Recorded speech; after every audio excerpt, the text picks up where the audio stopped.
ஜெபம் தொலைக்காட்சி நேயர்களே, பிரேக்கிங் பிரேயர் ரிக்வெஸ்ட் மூலமாக நாம் தொடர்ந்து பல காரியங்களுக்கு நாம் ஜெபித்து வருகிறோம். கர்த்தர் பல மாற்றங்களை நமது பட்டணத்தில் ஏற்படுத்தி கொண்டு வருகிறார். இன்றைக்கும் கூட சமீபத்தில் அநேக கொலைகள் நடக்கிறத நாம் தொலைக்காட்சி மூலமாக பார்த்து கொண்டு இருக்கிறோம். ஒரு சகோதரி கூட பார்த்தீங்க அப்படின்னா, ஒரு அடையாளம் இல்லாத ஒரு நபர் மூலமாக தாக்கப்பட்டு அந்த குடும்பம் இன்றைக்கும் மாபெரும் வருத்தத்தில் இருக்கிறது. இனிமேல் தொடர்ந்து பல காரியங்கள் நடந்து வருகிறது. பெற்றோர்கள் தன் பிள்ளைகளுக்காக எப்படி ஜெபிக்க வேண்டும்? பிள்ளைகள் தன்னுடைய வெளியே போகும்போது அவர்கள் எந்த மாதிரி ஜெபங்களை கையாள வேண்டும்? ஜெபம் நம்முடைய வாழ்க்கையில எவ்வளவு பெரிய அங்கமாக கர்த்தர் நம்மை நடத்தி வருவார் என்பதை தெரிந்து கொண்டு ஒவ்வொரு நாளும் 24 மணி நேரமும் தேவனுடைய பாதுகாப்பு நம்முடைய வாழ்க்கையில எந்த அளவுக்கு இருக்க வேண்டும் என்பதை குறித்தும் நாம் தொடர்ந்து நாம் விவாதிக்க போகிறோம், பேச போகிறோம், ஜெபத்தை கற்றுக்கொள்ள போகிறோம். தற்பொழுதும் கூட தொலைபேசியின் வாயிலாக சென்னையில ஒரு பகுதியில கர்த்தருடைய மகத்துவமான ஊழியத்தை செய்து கொண்டு வருகிற பாஸ்டர் சாமுவேல் ஜேக்கப் நம்மோடு தொலைபேசி வாயில் இருக்கிறார். தொடர்ந்து நாம் அவரிடத்துல பேசுவோம். ஐயா, praise Lord. Praise Lord brother, எப்படி இருக்கீங்க? நல்லா இருக்கு ஐயா, நீங்க எப்படி இருக்கீங்க? நல்லா இருக்குங்க. ஜெபம் டிவி ஊழியங்கள் நல்லா போயிட்டு இருக்குங்களா? நிச்சயமா கர்த்தருடைய ஆசீர்வாதத்துல நல்லா போயிட்டு இருக்கு ஐயா. இன்னைக்கு கூட பாத்தீங்க அப்படின்னா, தொடர்ந்து நம்ம சென்னை மாநகராட்சியிலும் சரி, தமிழகத்துல பல பகுதியிலும் சரி, நிறைய வன்முறைகள் நிமித்தமா கொலைகள் ஏற்படுகிறது. இதுல பாதிக்கப்பட்டவங்களா நாம கிடையாது, ஆனா பாக்குறோம், பாதிக்கப்பட்டவர்களை பார்க்கிறோம்.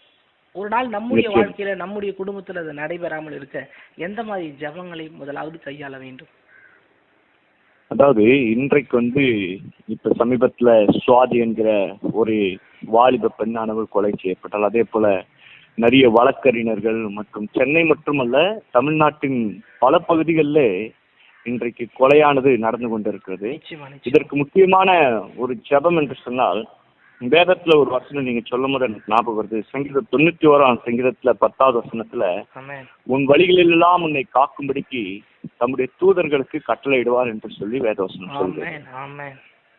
அது நம்ம எங்க புறப்பட்டு போனாலும் சரி, எந்த காரியத்தை செய்தாலும் சரி, முதலாவது நம்ம புறப்பட்டு போகும்போது ஆண்டவரே, ஒரு தூதனுடைய மதிப்பு பல லட்சக்கணக்கான மனிதர்களுக்கு சமானம் என்று சொல்லி வேத அறிஞர்கள் சொல்லுகிறார்கள். அப்போ ஒரே ஒரு தூதன் நம்முடைய பாதுகாப்புக்காக வருவார் என்று சொன்னால், நம்முடைய வழிகளில் எப்பேற்பட்ட ஆபத்துக்கள், கொடிய மனிதர்களாலே, ஒரு சில பிசாசின் தந்திரமான ஆலோசனைகளாலே வருகிற ஆபத்துக்கள் நாம் பாதுகாக்கப்படும்.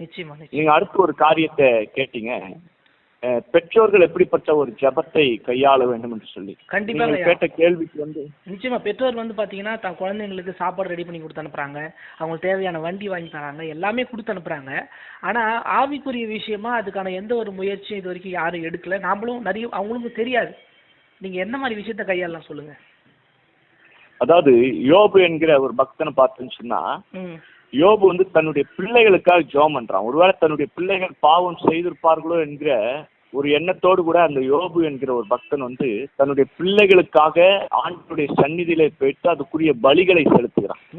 ஆகவேதான் யோபு 1:10 வசனத்துல சாத்தானே ஒரு ஸ்டேட்மெண்ட் கொடுக்குறான், யோபும் அவன் வீட்டையும் அவனுக்கு உண்டான எல்லாவற்றையும் வேலி அடைக்கவில்லையோ. அப்போ பிள்ளைகள் நம்ம ஒரு பிள்ளைகள் வாலிப பிள்ளையாக இருந்தாலும் சரி, ஒருவேளை சிறு பிள்ளையாக இருந்தாலும் சரி, ஒருவேளை திருமணமான பிள்ளைகளா இருந்தாலும் சரி, பிள்ளைகளுக்காய் ஜெபிக்க வேண்டியது ஒவ்வொரு பெற்றோருடைய கடமை. வேதவசனம் இன்னொரு வேதவசனம் சொல்கிறது, பிள்ளையானவனை நடத்த வேண்டிய வழியிலே நடத்து, அது அவன் முதிர் வயதுல அது விடாதிருப்பான் என்று வேதவசனம் சொல்கிறது. அது நம்ம நடத்த வேண்டிய வழியில பிள்ளைகள் நடத்தணும். நம்ம எல்லாத்தையும் வாங்கி கொடுக்குறோம் பிள்ளைகளுக்கு, பிள்ளைகள் ஆசைப்படுகிற எல்லாத்தையும் வாங்கி கொடுக்குறோம். அதே நேரத்துல பிள்ளைகளுக்கு ஆவிக்குரிய காரியத்துல நம்ம முதலாவது பெற்றோர்கள் முன்னோடிகளா திகழ வேண்டும். கண்டிப்பா. அப்படி இருக்கும்போது பிள்ளைகளுடைய வாழ்க்கை ஒரு பரிதபிக்கக்கூடிய ஒரு நிலைமைக்கு போகாது, வாழ்க்கையில முன்னேற்றமான ஒரு நிலைமைக்கு வரும். ஒருவேளை நான் இப்பொழுது ஒரு போதகராக இருந்தாலும் சரி, நான் என்னுடைய தகப்பனிடத்துல தாயிடத்துல நான் ஜெபிப்பதுண்டு. அவருடைய ஜெபங்கள் என்னை இந்த மட்டும் தாங்கி வருகிறது. அந்த ஜெபங்கள் என்னை ஊழியத்திலே வளர்த்து வருகிறது. நிச்சயமா. ரொம்ப சந்தோஷம். உங்களுடைய பதிவுகளுக்காக நன்றி. இந்த மாதிரி சம்பவங்கள் மறுபடியும் நம்ம சென்னை மாநகரத்திலும் சரி, தமிழ்நாட்டுல பல்வேறு பகுதி நடக்காதபடி உங்களுடைய ஜெபத்தை பதிவு செய்யுங்க. கண்டிப்பாக ஜெபிப்போம். அன்பின் பரலோக பிதாவே, இந்த ஆசீர்வதிக்கப்பட்டதான இந்த நல்ல நேரத்திற்காக நன்றி செலுத்துகிறோம். ஜெபம் தொலைக்காட்சி நிகழ்ச்சியின் மூலமாக இதை கண்டு கொண்டிருக்கிற ஒவ்வொரு நேயர்களுக்காகவும் நாங்கள் ஜெபிக்கிறோம் தகப்பனே. அதே போல இயேசு கிறிஸ்துவின் நாமத்தினாலே இப்படிப்பட்ட சம்பவங்கள் எங்கள் சென்னை பட்டணத்திலே, எங்கள் தமிழகத்திலே, எங்கள் இந்திய தேசத்திலே இனி ஒருபோதும் நடைபெறக்கூடாது ஆண்டவரே. எவனை வஞ்சிக்கலாமோ சுற்றித் திரிகிற எல்லாவது கர்ஜிக்கிற சிங்கத்தை போல சுற்றித் திரிகிற எல்லாவது சத்திய ஆலோசனைகளை நாங்கள் அழிக்கிறோம் இயேசு கிறிஸ்துவின் நாமத்தினாலே. இந்த நாளிலும் கூட தகப்பனே, இப்படிப்பட்ட கொலை சம்பவங்களை இனி எங்கள் காதுகள் கேட்கவே கூடாது தகப்பனே. ஆண்டவரே, உங்கள் உன்னதமானவரின் மறைவில் இருக்கிற அந்த ஒரு சக்திகளின் கீழாய் உள்ள மறைவுக்குள்ளா எங்கள் சென்னை பட்டணத்தை கர்த்தர் மூடுவீராக. சென்னை பட்டணத்தை கர்த்தர் மூடுவீராக. எல்லாவித பொல்லாங்குகளுக்கும் எல்லாவித ஆண்டவரே ஸ்தோத்தரிக்கிறோம் சத்திய ஆலோசனைகளுக்கும் எங்கள் சென்னை பட்டணம் தப்புவிக்கும்படியாக நாங்கள் ஜெபிக்கிறோம் தகப்பனே. யோபுமோன் வீட்டியமோனுக்கு உண்டான எல்லாவற்றையும் வேலி அடைத்தது போல இந்த நிகழ்ச்சியை காண்கிற ஒவ்வொரு பெற்றோருடைய பிள்ளைகளை அவர்கள் வீட்டை கர்த்தர் வேலி அடைக்கிறாங்க.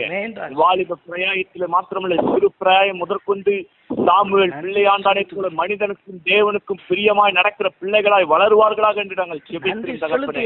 ஆண்டவரே ஸ்தோத்தரிக்கிறோம். தேவனுடைய கிருபையின் கரம் அருமை ஒவ்வொரு பிள்ளைகளுடைய பிரயாணத்திலும் காணப்படுவதாக.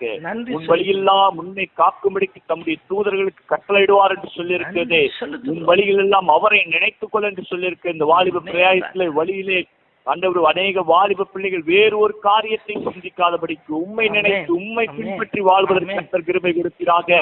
தேவனுடைய இரக்கத்தை முன்னிட்டு நாங்கள் ஜெபிக்கிறோம் ஆண்டவர். எந்தவித வாதைகளோ பொல்லாப்பு எங்கள் தேசத்தை அணுகக்கூடாது. நாங்கள் சிறப்பிலே ஒரு விஷயம் நாங்கள் நிற்கிறோம் தகப்பனே. சுவரை அடைக்கத்தக்கதாய் நாங்கள் நிற்கிறோம். இயேசு கிறிஸ்துவின் நாமத்தினால் ஒரு மிகப்பெரிய ஒரு பாதுகாப்பு எங்கள் தேசத்துக்கு கர்த்தர் கொடுப்பீராக. எங்கள் தேசத்துக்கு கர்த்தர் கொடுப்பீராக. இந்த ஜெபம் பார்த்து கொண்டிருக்கிற ஒவ்வொரு நேயருடைய வாழ்க்கையிலும் அந்த வாலிப பிள்ளைகளுக்கு ஒரு பாதுகாப்பை கொடுக்கிறாங்க. இனி இப்படிப்பட்ட சம்பவங்களை எங்களுடைய செவிகள் கேட்கக்கூடாது. நீரை வேலி அடைக்கும்படியாக ஆண்டவரே, இப்படிப்பட்ட ஜெபத்தை ஒழுங்குபடுத்துகிற ஜெபம் டிவிக்காய் ஸ்தோத்தரிக்கிறோம்.